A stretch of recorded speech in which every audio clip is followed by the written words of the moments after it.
बड़ी सुंदर महात्मा की विधि कही है, किस प्रकार से कथा सुनना चाहिए, महात्मा वर्णन किया।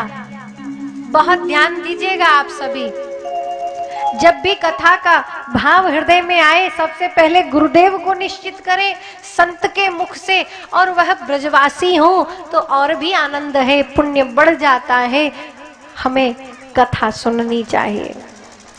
7 दिन एक ही आसन पर बैठ करके, बिना किसी दूसरे की निंदा चुगली आदि छोड़ करके, सत्य का पालन करके, नियम आदि धारण करके, संयम के साथ कथा को सुनना चाहिए। सुंदर स्थान हो, भगवान की व्यासपीठ सजावे, भगवान का सुंदर दर्शन, सुंदर भगवान का मंदिर सजावे, देवताओं का आवाहन पूजन आदि। प्रातःकाल हमारे आचार्य जी बड़ा सुंदर पूजन कराते हैं, और वह आज से प्रारंभ हो गया है। और कथा के प्रारंभ में अंत में आरती होती है। भगवान के उत्सवों में बड़ा सुंदर दान करना चाहिए। और कथा के विश्राम पर जैसे कन्या को विदा करते हैं, ऐसे भागवत जी को विदा किया जाता है। ये सारा संपूर्ण विधि किस प्रकार से सुंदर यज्ञ हो, भंडारा हो, महाप्रसाद हो, संतों साधु ब्राह्मण आदि की सेवा हो, सुंदर गौ की सेवा हो, सब भक्तों में सुंदर महाप्रसाद होना चाहिए।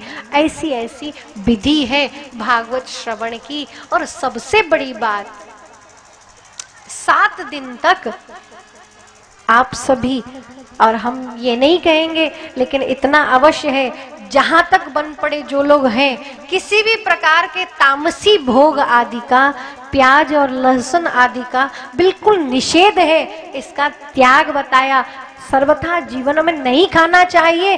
कम से कम ये 7 दिन की पवित्रता आप अवश्य ठाकुर जी के चरणों में देवें।